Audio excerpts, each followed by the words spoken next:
Hi. So thank you for joining my presentation today.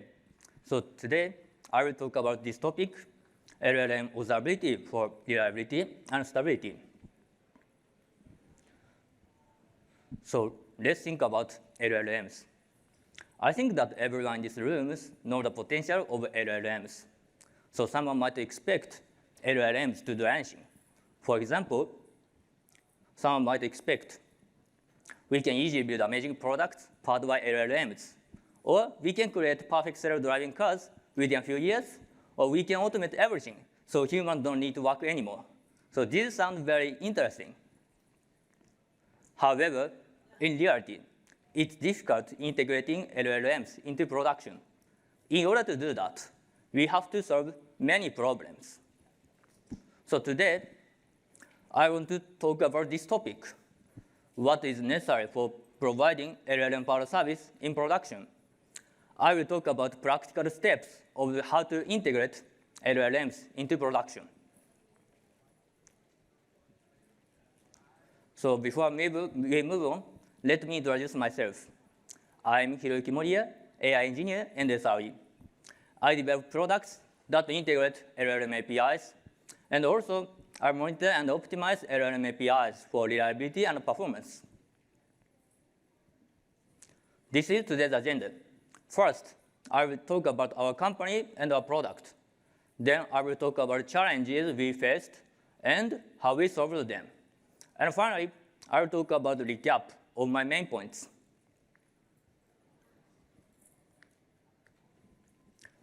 So let me introduce my company. So our company is Ivory. The IVR part stands for Interactive Voice Response. So you might come across IVR when you call the customer support. And here, like, press 1 for support, press 2 for sales, and like that. So we started such a traditional IVR services. And a few years later, we started providing AI and LLM-based phone communication service. Ivory is located in Tokyo, Japan, and it was founded in 2019. And in that short time, we have grown to over 200 employees. And we have over 30,000 accounts and 40 million incoming calls in total. So this means we are a young small startup in Tokyo, but we have many clients in Japan. And our next big step is to provide our product to the global markets, like the US, Asia, and Europe. Then, let me introduce our product. Our product is AI-powered automated phone service. So let's watch this quick demo. Thank you for calling Hanasaki Restaurant. This is Ivory, your AI assistant. How can I help you today? Hi, I'd like to make a reservation, please. Sure. Can I have your full name? Yes, it's Asuka Sato. Thank you. When would you like to make a reservation? I'd like to book for this Saturday at 6 p.m. for 4 people. Okay, that's Saturday, April 26th at 6 p.m. Do you have any seating preference? A table, please. Okay, one moment please, while I check our availability. Thank you for holding. We do have a table available for 4 people at 6 p.m. on Saturday, April 26th. Just to confirm, is the number you're calling from ending in 1683? Yes, that's correct. Thank you. And do you have a budget or specific course in mind? We're thinking of a budget around 5,000 yen per person. Okay, for that budget, we offer 3 courses: the Hanasaki Signature, the Wagyu Prime, and the Seasonal Delight. Which one would you like? The seasonal delight sounds good. Great, the Seasonal Delight it is. Now, just to confirm, we have your reservation for Saturday, April 26th at 6 p.m. for 4 people at a table seat with the Seasonal Delight course. Can I go ahead and confirm that for you? Yes. Great. We'll send a confirmation text to the number ending in 1683. Thanks again for calling, and have a great day. So as explained in this demo, by using our product, a caller can communicate with our service instead of humans. And this is a simplified system architecture. When a caller calls the phone number, the stream voice data is sent to our system through Twilio, And then within our system, the string voice data is converted to text. And the text is sent to LLM API, and the LLM API returns text output. Then within our system, the next action is decided, and the string voice data is sent to a caller. That's how a caller can communicate with our system. In addition, if necessary, our system also calls external APIs. For example, our system can call restaurant reservation API. So in the case of restaurant, our system calls the restaurant reservation API for reservation. That's how our system works without human operation. However, some of you might think, why do you provide such an outdated communication tools in this era? You might think, in the era of the internet and AI, no one will use phone communications anymore. At least in Japan, phone calls are still important communication tools. This is from a survey of small to medium-sized companies, and about 87% of companies say customer inquiry channels are phone. On the other hand, about 64% of companies say they have challenges with call handling. By using our product, we can solve these problems related to phone communication. Unfortunately, our product is used by many companies across various industries, from small businesses to largest corporations in Japan. And here are some use cases: medical appointments, restaurant reservations, hotel bookings, FAQ inquiries, and many, many more. Then I'll talk about challenges. So there are 3 key challenges for AI service. The first challenge is minimizing hallucinations. As you know, sometimes LLM tell a lie. So we should take care of that point. Without that point, we cannot provide a robust AI service. The second challenge is ensuring natural conversation pace. If the conversation pace is too slow or too fast, a caller might get upset and might hang up. The third challenge is robust fault detection and recovery system. Our system depends on LLM API, but LLM API is not stable, so we have to take care of this point as well. Then let me explain our solutions. First, I will talk about solution for minimizing hallucinations. So the problem is LLMs can hallucinate. So when people first created their LLM product, they often think, let LLM directly communicate with caller. So actually, we did the same thing. However, it was difficult controlling the output. For example, in the case of restaurant, a caller says, can you make a reservation for 30 people? Then AI might answer it. Sure, we'll be waiting for you tomorrow. Or, we don't have a room for 30 people. So both cases sound natural, but we think that both are kind of hallucinations. In the first case, AI says tomorrow, but the caller doesn't say tomorrow. In the second case, AI says, we don't have a room for 30 people, without confirming whether there is a room for 30 people in that restaurant. So we want to avoid these hallucinations. As a solution, we think that divide and conquer is important. So this is a proverb, and this means one difficult task should be divided into multiple steps. By dividing, we can solve even difficult problems. So we implemented our system based on AI workflow. So we break down a task into multiple specialized AI components. So this diagram shows an AI workflow. So the input is processed by several LLM components, and the result is merged, and the output is created. So we implemented our system based on this AI workflow, and thanks to this feature, we can do better validation and error analysis, and which leads to more stable and reliable results. So today, I cannot talk the detail, so I will talk about a quick overview of this AI workflow. So caller says, do you have a table for 3 at noon tomorrow? Then first the LLM component classifies intent as reservation. Then next LLM component do next tasks, like extract necessary information, ask additional questions, and like that. That's how our AI workflow works. However, even if we implemented our system based on AI workflow, there are other problems. One problem is outputs from LLM APIs can change due to silent model updates. So even if we use the same input, same model, and the same prompt, the output might change because of silent model updates. So let's think about a situation we want to classify the intent. So before October 2024, the output was reservation. However, after October 2024, the output changed to inquiry. And this is not caused by a probabilistic behavior, so we think that this is caused by a silent model updates. And we want to avoid these problems. So even if we confirm whether our system works on the current situation, it might not work because of the silent model updates. So as a solution, we think that trust but verify is important. So LLM API is very smart, so we should trust. But also, we should verify LLM API's output.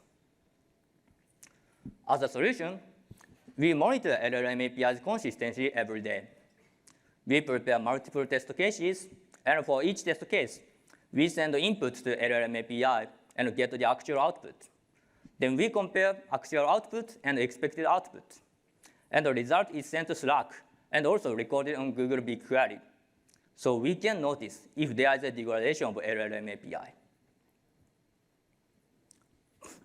Also, we conduct automated phone end-to-end testing. Actual QA testing by phone is very important, but also it takes a long time. So instead, we prepare automated phone end-to-end testing. So we prepare multiple test cases, and for each test case, we prepare speech sentences and expected output.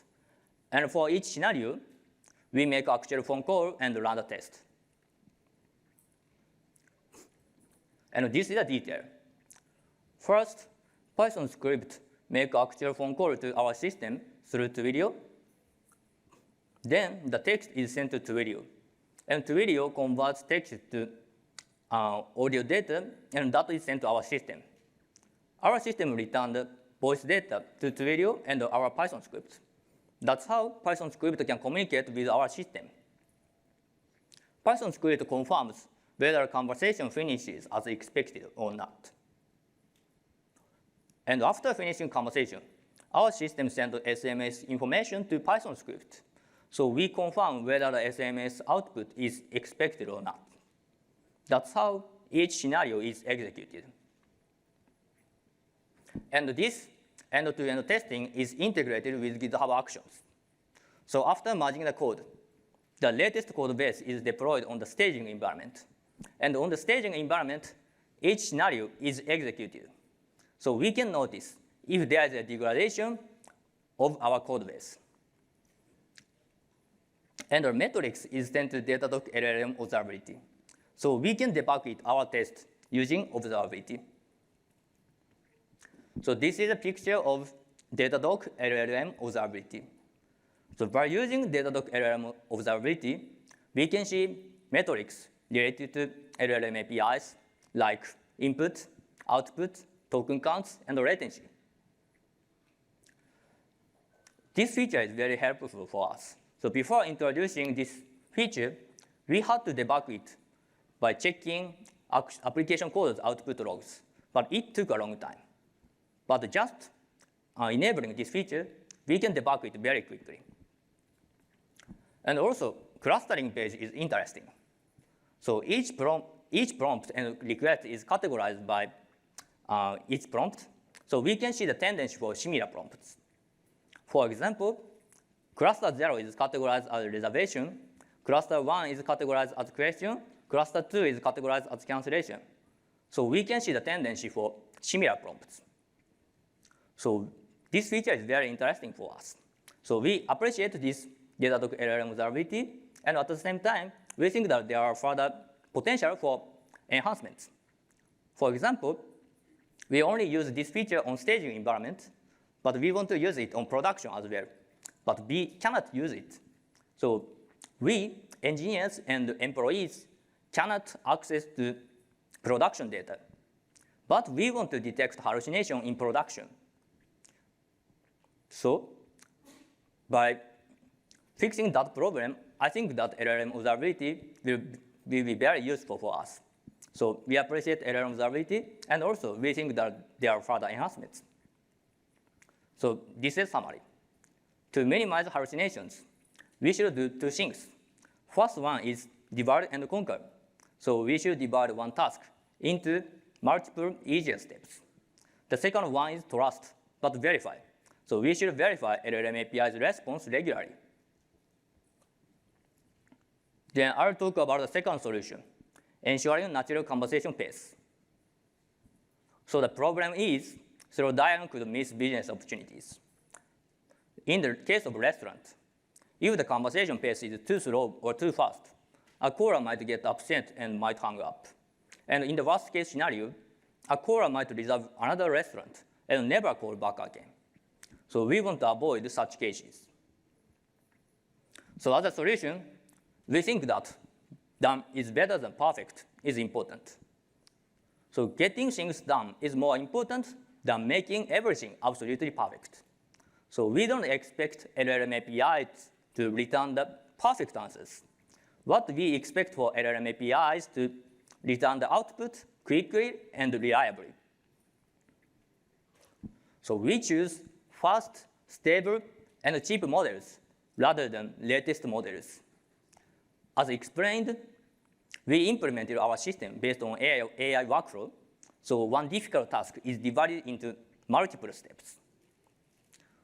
So by using fast, stable, and cheap models, we can solve these easy problems. So we don't need to choose latest models. So I like latest models like OpenAI O3 or Gemini Deep Research or like that, but we don't need to use these models.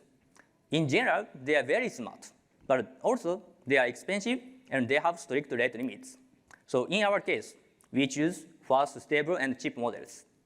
So the important point here is you should choose a model that aligns with your use case.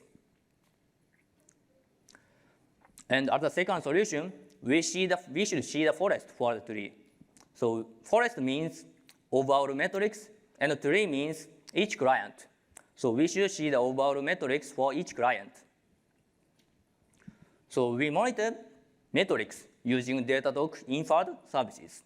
Datadog inferred services is part of Datadog APM. By enabling Datadog inferred services, we can see traffic from our service to external services, like LLM APIs, Twilio, DynamoDB, and like that. So this feature is very helpful for us. So before enabling this feature, we tried LLM observability tool, but it didn't good fit for us. For example, some LLM observability tool doesn't cover some of LLM APIs. And on each page, we can see many metrics, like request counts, latency, error counts, and like that. And by using these Datadog inferred services, we can create Datadog monitoring alerts and also Datadog dashboards. So this feature has helped us a lot. So we noticed a delay of LLM API and error increase of LLM API. So this feature is very helpful for us. And I think that this feature is also helpful for people who are creating a product that depends on many APIs. So this is a summary. To ensure natural conversation pace, we should do two things. First one is done is better than perfect. So we should choose a model that aligns with your use case. The second one is see the forest for a tree. So you should see the overall metrics for each client. Then I'll talk about the third solution, robust fault detection and recovery system. So the problem is system failure could cause fatal issues. If our system goes down, it might cause a lot of trouble. For example, a business person might not be able to talk to important business clients, or a business person might not be able to fly the reservation and miss the important business flight. So we want to avoid these problems. Our product is used by many companies across various industries. So we have to avoid these problems. However, LLM API is not stable. So this graph shows the day LLM API is healthy, and the day LLM API is not healthy. Green means healthy, and red means unhealthy. For most of the days, LLM API is healthy, but sometimes LLM API is not healthy. So we have to take care of this point. So as a solution, we think that prepare for the worst is important. So we should think about the worst case scenario and prepare for that scenario. So we created monitoring alerts using custom metrics. So we need to monitor our system. So we created monitoring alerts using custom metrics. So we set up custom metrics on important point of our system. So if there is a problem on our system, we can notice it. And we implemented fallback strategy. We built a robust fallback system using multiple LLM APIs. So we implemented fallback strategy using Python library called Write2LLM. So Write2LLM is a Python library. And by using Write2LLM, we can call multiple LLM API with the same schema of OpenAI.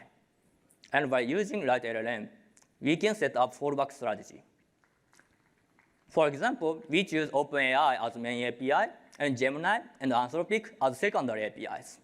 So if there is an issue on OpenAI, the request is forwarded to Gemini or Anthropic. So even if there is an issue on OpenAI, our system can get response from LLM API within expected time.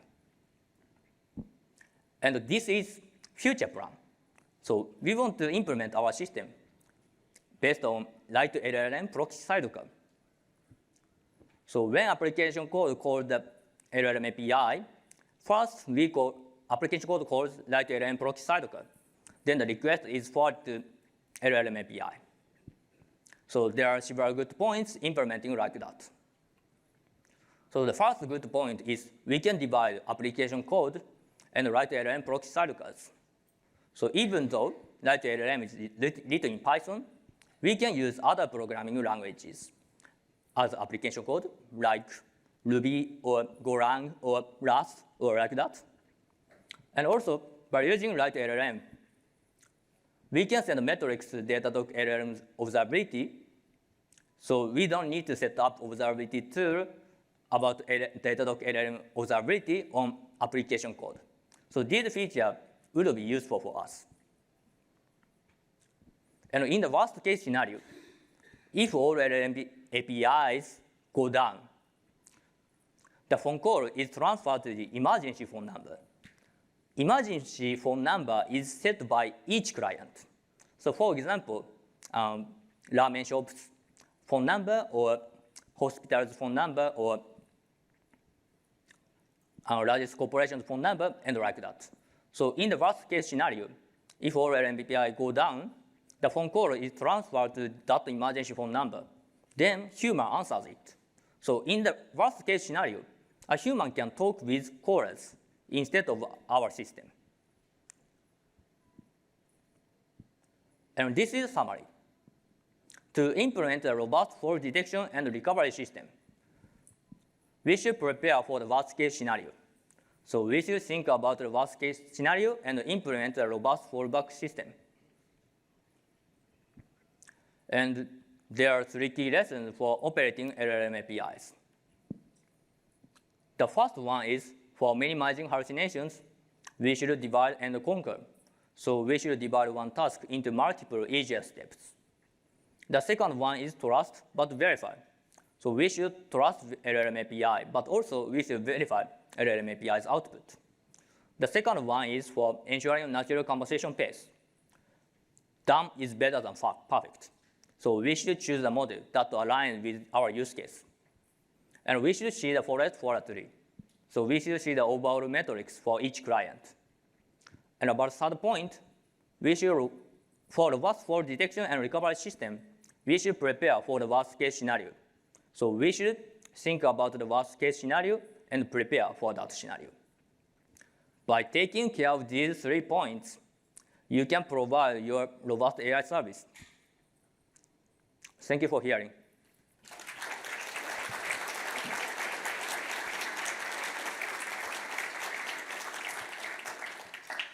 Thank you very much for that great talk. We do not have open questions for this section, but do have a few questions for you.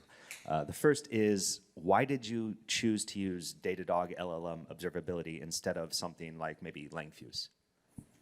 Yes, so there are two reasons. First one is, so it is very easy to set up.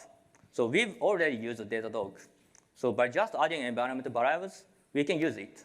But if we want to use other tools, we have to set up many things. So that is very good for us.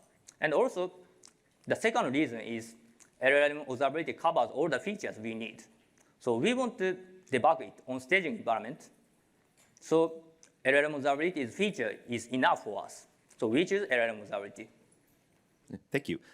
With the fallback strategy that you've implemented, if the model changes, the results that you receive from the API might change.